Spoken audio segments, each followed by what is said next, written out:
أعوذ بالله من الشيطان الرجيم. بسم الله الرحمن الرحيم. وما خلقت الجن والإنس إلا ليعبدون ما أريد منهم من رزق وما أريد أن يطعمون إن الله هو الرزاق ذو القوة المتين. صدق اللہ العظیم. اللہ تبارک و تعالیٰ ارشاد فرما رہا ہے وما خلقت الجن والانس الا لیعبدون. میں نے جنوں اور انسانوں کو اس کے سوا کسی اور کام کے لیے پیدا نہیں کیا کہ وہ میری بندگی کریں.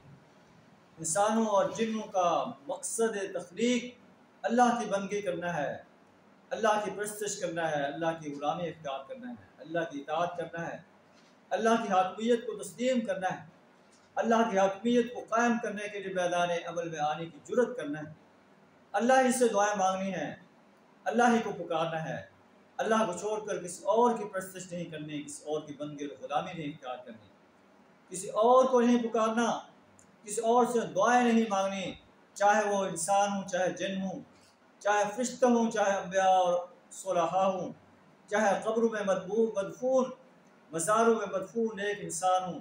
اللہ فرماتا ہے کہ میری بندگی کرو، میری غلامی اختیار کرو، میری اطاعت کرو، مجھے سے دعائیں مانگو، مجھے ہی پکارو. وما خلقت الجن والانس الا لیعبدون. میں نے جنوں اور انسانوں کو اس لیے پیدا کیا وہ میری عبادت کریں. عبادت سے مراد صرف نماز، روزہ، حج، زکوٰۃ نہیں ہے، بلکہ پوری زندگی جو ہے میری اطاعت میں دے دیں. یہ ان کا مقصد تخلیق ہے. میں ان سے کوئی رزق نہیں چاہتا اور نہ میں چاہتا ہوں کہ مجھے کھلائیں. ان اللہ هو الرزاق ذو القوة المتین. اللہ رزاق ہے، بڑی قوت والا ہے. بس جو لوگ ظالم ہیں ان کے لیے بھی ویسا ہی عذاب تیار ہے جیسا انہی جیسے لوگوں کو ان کے حصے کا مل چکا ہے. فویل للذین کفروا من یومہم الذی یوعدون.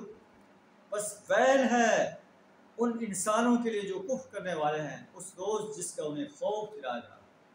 اللہ سے دعا ہے ہمیں اپنی بندگی، اپنی غلامی، اپنی اطاعت، اپنی حاکمیت کو تسلیم کرنے، اپنی حاکمیت کو قائم کرنے، اپنی ذات سے دعائیں مانگنے، اپنی ذات کو پکارنے کی توفیق عطا فرمائے. وآخر دعوانا الحمد للہ رب العالمین.